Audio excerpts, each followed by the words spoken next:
This is Unit 5 out of 8 units for my Introduction to Business semester.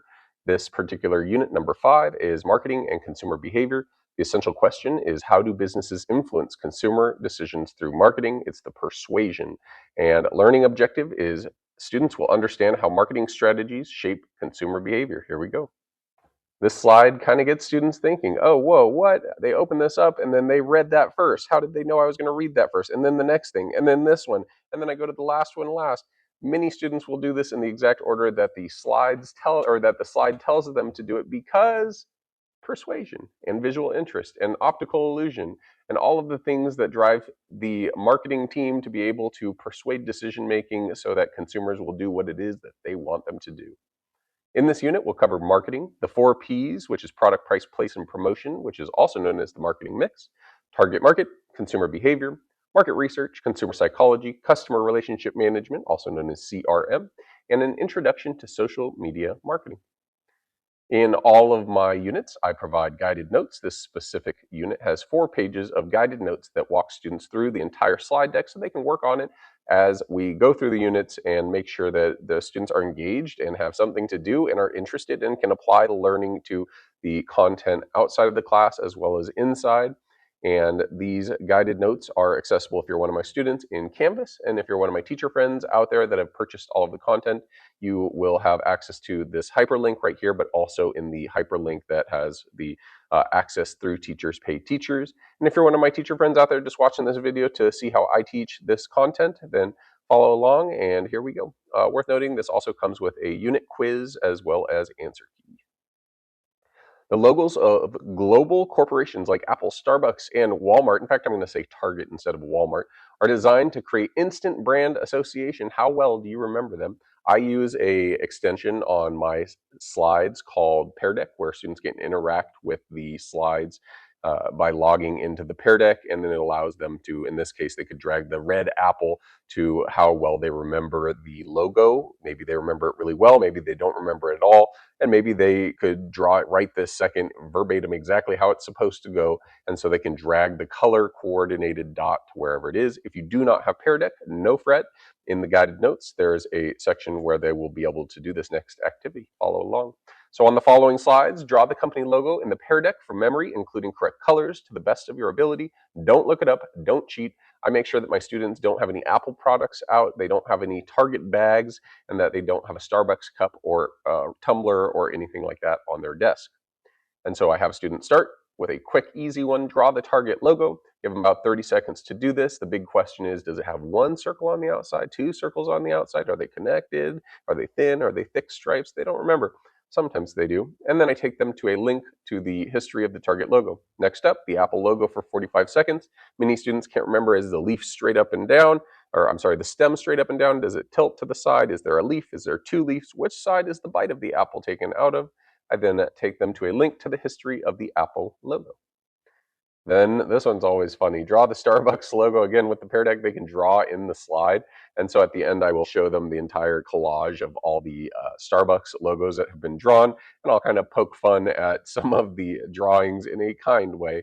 The drawings are all anonymous using this program, or at least to the students. I can see who drew what. And then I will scroll through them and kind of make some silly jokes, not being mean about it at all. And kids tend to like this. And then a link to the history of the Starbucks logo. All of this is to get them to start thinking about, it's the anticipatory set of what is a brand that they find value in. And I make a clear distinction. There's a difference between a logo and a brand. The logo being just the symbol that symbolizes the brand, but the brand is how the business makes you feel. So I get students starting to think about a brand at a deeper level instead of just that Nike swoosh, or instead of whatever the other logo might be for the business that they enjoy. So what brand do they find value in? What makes the company special to them? Who is their competitor? And why do you prefer this brand over others? It's that general idea of, you go to the restaurant and you order a Coca-Cola, but they tell you, is Pepsi okay? And you say, no, no, no, no Pepsi, I'd rather have water. That is brand insistency. You have been driven with value and persuasion to enjoy one product over the other. The preference is real with that type of marketing. And so in this moment, in the guided notes, as well as right here, I have my students draw a new logo for a business of their choosing. And if they don't want to do it there, they could do it in the Pear Deck as well. I show this quick old logo versus new logo. Maybe they change the colors, the font size. Maybe it's something to get it to look more modern or reach a new target market, which we talk about shortly. And so at this point, we've now given them the introductory idea as to logos and brands. And we, at this time, define marketing as the process of understanding customers and creating value through products, pricing, promotion, and distribution. I show them this brief video of marketing fails. It is worth noting that there's like one or two of these that might be deemed insensitive. And so you might want to preview this video up front before showing it to your class. I then emphasize the importance of the difference between the logo and the brand. The logo is the symbol of the business, but the brand is how you feel about that business. It's me walking into In-N-Out and smelling the fries and the burger and knowing exactly what I'm going to get by walking up through that line. The logo is when I see it, I immediately associate what it is that's coming with that purchase. And so what is marketing? Marketing, as we discussed and defined a moment ago, is that ability to persuade. Well, how can marketing do this? What are the controls that marketing has in place? Well, it's the 4 Ps: the product, the price, the place, and promotion. These are what marketing can control. It's also known as the marketing mix. So, who is your target market? Target market meaning, well, if I was going to draw a person and say, hey, you're the exact client for my specific business or whatever it is that I'm selling to you, you would be the target market. So a target market is the specific group of consumers a business aims to serve. So in order to determine how to advertise to our client, we first need to figure out who that client is at a deeper level, both quantifiable and qualifiable. And so we do this with what's called market segmentation. Geographic being where they live, psychographic how they think, demographic are things that we can count, and behavioral is how they behave. First, we talk about the place that they live, the geographic component. And so in this, when we're discussing urban, suburban, or rural, I'll give them kind of a goofy example like, how well do you think a tractor supply store would do in a urban area like San Francisco? And most students can piece together like, oh, it's not going to do very well. And then I'll say, well, how well do you think a Apple store would do in a rural area? And then we'll get a little bit of argument because they'll say, oh, well, people still use Apple. Yeah, that's fine. But the reality is, would it do better versus being in an urban location? And so that gets them thinking, okay, so depending on what my product is, determines where it is that I should put this thing. And so our next topic are the 5 factors of psychographic segmentation. So how do people live? What are their lifestyles? What are their opinions, whether it's political or lifestyle related? What are their interests? Do they enjoy bike riding, going outdoors, their activities? What are their social statuses? Are they homebodies? Are they people that want to go out and socialize? And demographics being things that we can count. I always am very sensitive on this particular one because you could get some kids that might start saying things that are a little bit less than kind at this moment. So I'll always open with demographics are intended to describe factual characteristics of a population. They are not meant to be discriminatory, only descriptive. And so these are things that we can count. For example, your age, how much education you have, family life cycle, how many people are in your family, the income, your nationality, race, religion, gender, and so on and so forth. So for example, me, I'm a avid Costco fan. So I would say as the target market of somebody that goes to Costco, being that I'm in that 35 to 49 year age group, I have a master's degree. I am in the family life cycle where I have kids that are under 18. I have a family of 4 people where income is upper middle income. Our nationality is probably not so influential on Costco, so on and so forth. And you can read through how that would apply throughout. And so I then have my students talk about what are the behaviors, how do customers act, use products, and make their buying decisions. We recap market segmentation by talking about what demographics are, geographics, behavioral, and psychographic. Who is the target market for, and then insert the business name. And we do this as a whole class. In fact, I usually am the one that leads this, and I'll have a student rattle off whatever the business might be. Let's say they pick Whole Foods, for example. I'll go through exactly and I'll say, here's the demographic for Whole Foods, here's the geographic for Whole Foods, the behavior, the way that they act, and then the way that those consumers think. We then draw out, and this is also in the guided notes, a silhouette of the target market person. I have them do this in Pear Deck. It always turns out to be pretty funny too. For a person or for a business of their choice, they have to add at least 3 market segmentation attributes. For example, somebody going to the University of California, Santa Cruz probably has a sweater on because it's 65 degrees most of the year round. Maybe they have on a banana slug and some binoculars because it's a very outdoorsy school. Which moves us into consumer behavior. Give me just a moment here. And consumer behavior is the actions and decision processes of people who purchase goods and services for personal consumption. I break down the marketing research process where they study the current situation, they select a research method, collect data, analyze the data, and prepare a report. My students need to name a product and explain how they think the business tests consumer preference for it.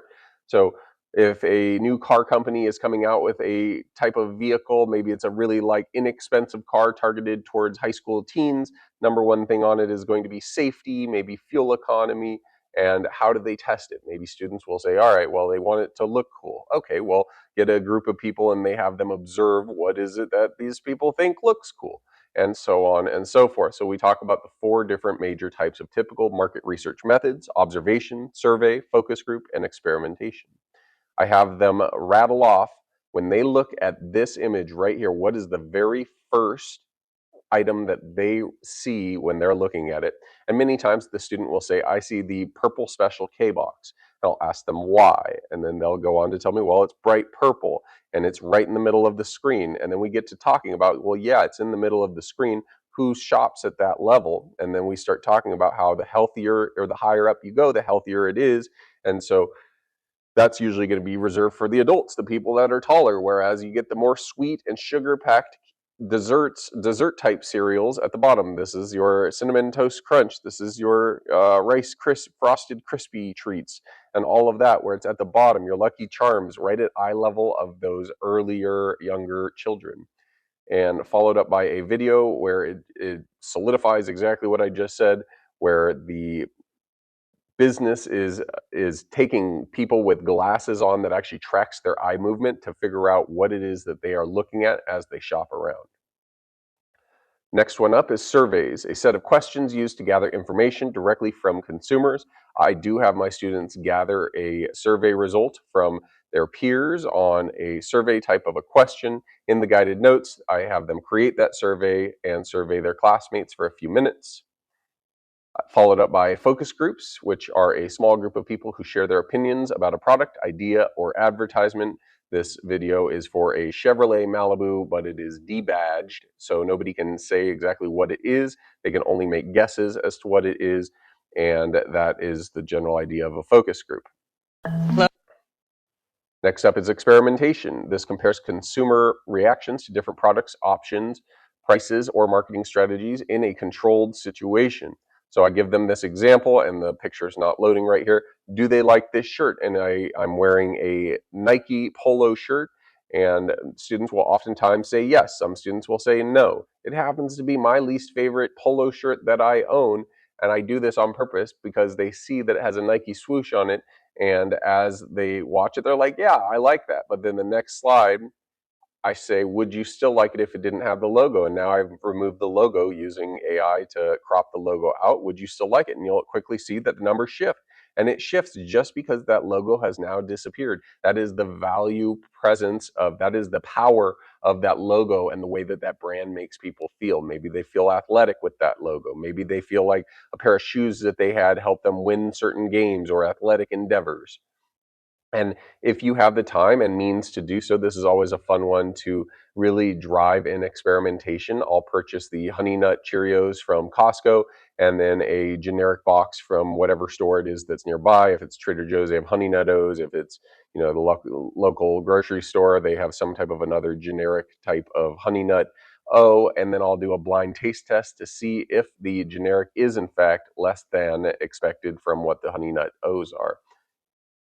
And moving us out of the grocery aisle and into the consumer buying process, how do people make the decision to make a purchase? I have students think, pair, and then share out, meaning that they think individually, what have they recently purchased that requires them to research different products? After they've done that, they pair up with their elbow partner and they explain to them why they picked the one that they bought.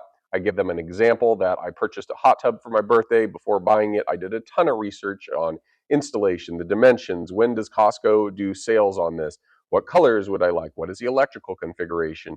I went through all of that entire process, and then after I have the students do the same thing, I'll walk around the room listening for what it is they say, and when I hear something that I like, I'll tap that student and say, hey, would you mind sharing that in front of the class? More often than not, they'll say yes. And then I walk them through what the actual consumer buying process is. And in this case, I need to replace some old shoes. So that's the problem. I recognize that my problem is I need new shoes. Information seeking. What stores have styles that I like, and what are their prices, and what are the opinions of others? So once I look at that information, I can go and evaluate the alternatives. So what are comfortable shoes? What's affordable? What meets my price range? How will others react to them if that's something you're concerned with? And then once you've evaluated those alternatives, maybe you look at the reviews too. You ultimately make your purchase decision, and you're either doing this rationally because it makes sense and these are shoes you can afford and they solve your problem, or you do it emotionally and you want to get that flex pair of shoes that'll make, Johnny next door say, wow, nice new shoes.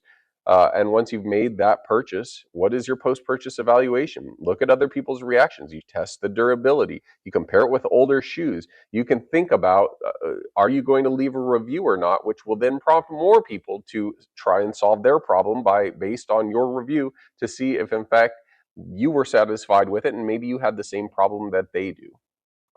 And so I give my students a dilemma as kind of a mini case study. If I'm gone for a week over spring break and I need to keep my plant in my classroom healthy with water for under $25, but I want to use whatever I buy for the future, and I also want it to look nice, find me a solution. I give them a few minutes, they start looking around. After time passes, they finally conclude their research. Students call me over. I look at it, and I'll typically, I know this is a little passe, but I'll oftentimes bribe them with whether I have some like marketing swag from colleges or a little bucket of candy or something like that. I show them this is what I ultimately ended up purchasing. They all look to the back of the classroom, they see the plant, and they see, he actually did buy that. I walk them through the entire consumer buying process and what my headspace was throughout this whole thing. Fun also tip. Sometimes I will also show them my Amazon order history, and I'll walk them through the consumer buying process on all of the recent purchases in a far abbreviated fashion from the full purchase process. And we start to segue out of that consumer buying process to talking about why businesses are even tracking customer behavior. Who are their best customers? How often do they return? What products do those customers prefer? What feedback do customers give? And how can I build long-term relationships with them? This is the introduction to customer relationship management, also known as CRM. So what CRM is the way that a business builds information connections with clients to build stronger company client relationships. And so in this graph or this picture, you can see that CRM is so much more than just a data management place. It's how you can communicate with people. When I worked in mortgage lending, I would write down all kinds of facts. For example, if I knew my client had a dog, I would write the dog's name in there, and then I would bring in dog treats next time I went to go visit them. Or if, for example, my customer said, hey, I'm getting this new car for my birthday or something, I'd put that in the notes. When I go to follow up with them in a couple years, when interest rates drop and they're considering a refinance, I'll say, hey, did you ever end up buying that car? And it just gives you a warm lead to talk to people about whatever they're interested in. Maybe it's sports teams or theater or something else along those lines. And so I then show a quick video from salesforce.com. It's hyperlinked here onto this image. What is CRM? Similar to your school's database for storing student records, but for businesses and their clients. That's the easiest way that students can kind of wrap their brains around this. If they think about, all right, CRM is kind of the idea of, my school uses a program called Synergy. I've also used Illuminate. I've used Echo. I've used all kinds of different databases in the years past for school logistics, but it's the same idea of where we keep attendance, the information about students' health records, IEPs, and so many more other things that are necessary for our access. Same idea of CRM, but from a school perspective. From CRM, we start switching over to social media. So CRM is helping you understand your customers and track behavior and preferences, but social media is reaching those customers and sharing targeted messages specific to that customer's interests and needs. CRM tells you who to talk to. Social media is how you talk to them. And I always open this by saying that realistically, my students are probably better at social media than I am, but I still feel like this is something that is very relevant and pertinent to their interests. So we do have a few slides on social media, even though I also will in the future be offering an entire class on social media marketing. Here we go. I give them some warm leads. How has social media helped society? Gets the students thinking. This is a Pear Deck slide. How has social media hurt society? Everybody can chime in on that one. How many hours per day do you spend on social media? And then this is a bar graph one, so they choose their answer if they're using the Pear Deck. You could also do another fist to 10, I guess, hopefully fist to 5, but sometimes you'll get kids that are on there for a lot of hours. How many hours per day do you spend on social media? How many hours per day do you spend on your phone or on your computer? And then this one's a big eye opener also. What are some of the ways that social media keeps people addicted and glued to their screen? This is that persuasion. This is that solving a problem that people want in their world. It's the constant level of entertainment and the stream of continual information and access to anything you want. The purpose of each part of a social media post is the next part that we talk about, because in the guided notes, I have my students create one social media post for a business that they are pursuing throughout the entire semester. If you are doing this as a one-off unit, you could do it totally just on any business that the student wants to do it on. But for my class, students are creating a fictitious business from the beginning of the semester all the way until the end of the semester. And so each unit has different components that the student must complete for that particular unit regarding their business. And so on this one right here, I walk through it as though I'm the target market, but when students start thinking about it in their guided notes, they're doing it for their business. So as far as the photo for the social media post, what is something that would catch my eye? I'm 41 years old, again, upper middle income range. I am married. I have kids. I have a master's degree. I live in the suburbs, and other information that they might need. So they would create a photo that would grab my attention, probably something that is a value driving grab for me that solves some kind of problem that's family related, a caption that is well written, and reaches specifically to a value that would solve a problem for me. So some kind of a benefit that matters to me, where I can buy it. Let's say Costco, for example, why it fits my needs as my target, as me being the target market. And then also this one's the promotional piece, the hashtags. So which hashtags would help your post reach people like me? And so thinking about interests, locations, and demographic fit. As a marketing reminder, every part of your post should support the 4 Ps: product, price, place, and promotion, and be intentionally created for the target market, which is me. Which gets us to that part that they will be doing in their guided notes, where they create a social media post for their business, creating this with Canva Social Media Maker, unless they use a program or platform that they prefer, that they know how to do it better on. The post must include the product, so showing the product or service clearly, the price, the place, and the promotion with hashtags to match the target market. And then to put all of this together, my students have now, at this point, figured out how to identify what their consumers value, highlight the product benefits, use persuasive strategies, understand the audience, which is their target market, communicate a clear message, and differentiate that product from their competitors. We put this all together with a project called the GPOT, which I will leave off of here. If you're one of my teacher friends out there that would like access to this and all of the guided notes and everything else, it is all in the Teachers Pay Teachers link, which is attached to the description of this post. And folks, with that, thank you for teaching the most valuable class on campus. If you're one of my students, do ask questions should you have any. And with that, hope you all have a wonderful day.